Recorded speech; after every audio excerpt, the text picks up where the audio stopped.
Oke, Oke, yuk. Bismillah. Bismillahirrahmanirrahim. Assalamualaikum warahmatullahi wabarakatuh.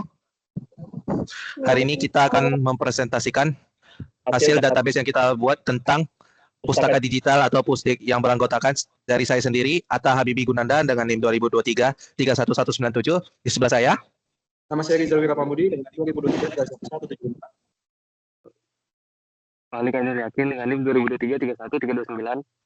Dan saya Nela Husman dengan NIM 2023-31231. oke. Langsung saja kita tanpa basa-basi kita akan menceritakan sebuah storytelling dulu dan latar belakang dari database yang akan disampaikan oleh Fahlik Ainul Yakin. Kepada beliau dipersilakan. Baik, saya ambil alih. Ya, latar belakang dari proyek ini adalah banyak perpustakaan sekolah di negara berkembang memiliki buku yang tidak dikatalogkan dan tidak terorganisir dengan baik. Ini berarti buku-buku seringkali tidak ditempatkan secara sistematis sehingga sulit bagi siswa dan guru untuk menemukan materi yang mereka butuhkan. Proses pencarian manual memakan waktu dan seringkali tidak efisien. Pusdik atau perpustakaan digital dalam hal ini bukan sekadar penyediaan buku elektronik, tetapi sebuah sistem yang memungkinkan pengguna untuk mengakses, mempelajari, dan memanfaatkan berbagai sumber informasi secara interaktif dan terstruktur. Keberadaan perpustakaan digital ini dapat memperluas cakrawala literasi peserta didik, mempercepat proses riset ilmiah, serta mendukung kegiatan belajar mandiri sepanjang hayat atau lifelong learning.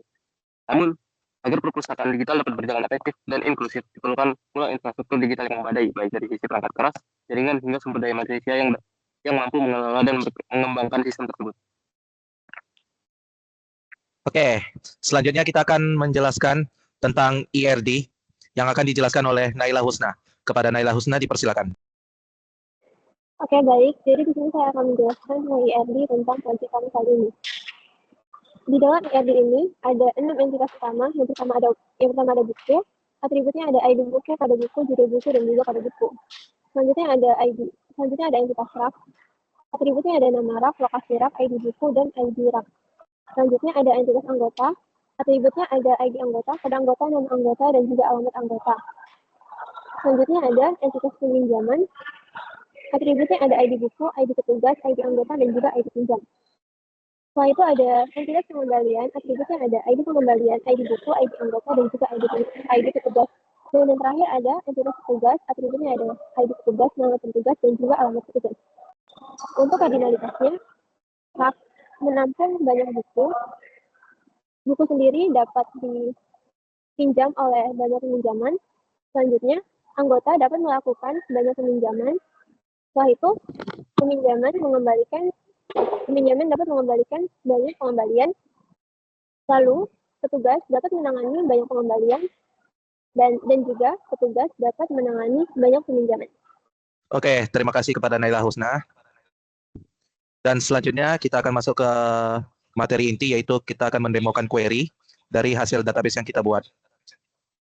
Nah, kita di sini programnya atau database-nya kita sudah rancang bersama Rizal, yang dimana kita ada 6 tabel, anggota, buku, peminjaman, pengembalian, petugas, dan rak. Langsung saja kita akan mengambil query yang akan dijelaskan oleh Rizal sendiri dan saya untuk mendemonya. Pertama, kita coba lihat dulu untuk bagian demonya. Kita lihat dulu programnya masing-masing query. Yang pertama itu adalah menampilkan 5 anggota. Itu ada fungsi dari query ini adalah untuk menampilkan anggota teraktif bulan ini. Nah, pertama ada perintah select from, join, group by, dan order by. Untuk select itu untuk memilih. Nah, sedangkan count as itu adalah program agregat untuk menghitung berapa banyak dari ID peminjaman dan akan dihitung. Sehingga nanti keluarannya adalah jumlah peminjaman. Nah, lalu dari from dari peminjaman P itu adalah nama dari tabel peminjaman, disingkat jadi P. Lalu join anggota on itu untuk menggabungkan ID anggota dari tabel peminjaman ke ID anggota dari tabel anggota. Nah, lalu akan digrup berdasarkan dari anggota, yaitu dari ID dan nama, dan lalu akan di order by jumlah peminjaman. Limitnya adalah 5. Adalah limit jumlah yang ditampilkan. Oke, langsung saja kita coba praktikan. Nah, seperti bisa dilihat itu untuk nama anggotanya dan jumlah peminjamannya. Semua orang meminjam 2. Melakukan 2 kali peminjaman. Oke, kita langsung ke query selanjutnya. Untuk query selanjutnya adalah untuk menunjukkan 5 buku yang untuk top 5 buku di dashboard. Top 5 buku ini itu adalah maksudnya paling sering dipinjam. Nah, jadi di sini pertama ada select yang akan memilih data dari tabel buku, yaitu atribut judul buku dan penulis buku. Nah, lalu akan menghitung pada ID peminjaman, dia akan menghitung ID peminjamannya berapa banyak dan akan dimasukkan datanya ke total dipinjam sebagai integer. Nah, lalu from peminjaman, dia akan join. Jadi, dia akan mengambil dari tabel peminjaman yaitu atribut ID buku dan akan di-join-kan. Lalu akan di group by untuk mengurutkan isi tabelnya berdasarkan ID buku dari tabel buku. Lalu di order berdasarkan total dipinjam. Jadi kita bisa melihat dari total peminjam itu siapa yang paling banyak. Kita langsung eksekusi dan bisa kita lihat untuk datanya ternyata semua orang meminjam 1. Ada judul buku, penulis buku, dan total dipinjam.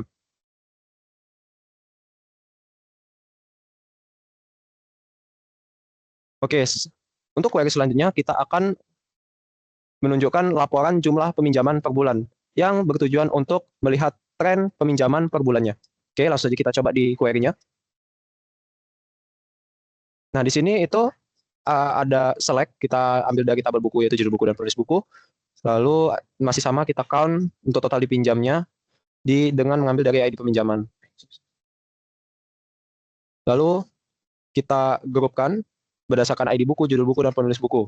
Grup ID maksudnya dia akan mencari kesamaan antara ID, judul, dan penulisnya. Nah, lalu masih sama order by banyaknya dipinjam. Oke, maaf tadi salah, ini ternyata dari query yang sebelumnya. Nah, kalau yang query yang sekarang kita bahas, ini adalah query untuk menjelaskan mengenai, ini adalah query yang digunakan untuk tren banyaknya peminjaman per bulan. Nah, ini akan mengambil dari date ya, yang kita gunakan di sini adalah year dan month name. Karena kita memerlukan info tahun dan bulannya. Yang dimana di sini kita mengambil year as tahun, month name as bulan, dan count. Lalu kita akan group by. Group by-nya berdasarkan tanggal pinjamnya. Jadi dia terurut tanggal dari awal ke akhir. Ya, kita ordernya itu berdasarkan month, tahun dan month-nya. Oke, bisa kita lihat di sini datanya, jadi bisa terurut ya, karena tadi kita tahunnya kita order dan bulannya itu kita order. Jadi untuk tahun dan bulan itu menunjukkan dari awal ke akhir. Terurut dari 2023 Oktober ke 2024 Juli. Baik, untuk query selanjutnya, kita akan menampilkan daftar anggota yang memiliki buku terlambat, atau dia meminjam, atau dia buku peminjamannya itu paling lambat. Nah, jadi ini query ini bertujuan untuk mengeluarkan halaman khusus agar kita bisa melihat atau admin bisa melihat tuh para penunggak gitu. Ya, jadi orang-orang yang minjam buku tapi belum dikembalikan dan atau telat gitu. Baik, jadi untuk select kita mengambil data dari anggota, dari tabel anggota yaitu nama anggota dan alamat anggota, lalu judul buku dan juga tanggal pinjam, tanggal pinjam dari peminjaman dan judul buku dari buku, lalu date diff as lama pinjam. Date diff ini itu untuk melihat selisih antara current date atau tanggal sekarang dengan saat dia meminjam buku tersebut yang diambil dari tabel peminjaman dan hasilnya akan jadi masuk variabel lama pinjam. Nah, jadi ada rumus juga di bawahnya untuk mengalihkan data tersebut dengan 1000 untuk estimasi denda. Jadi karena itu per harinya dihitung.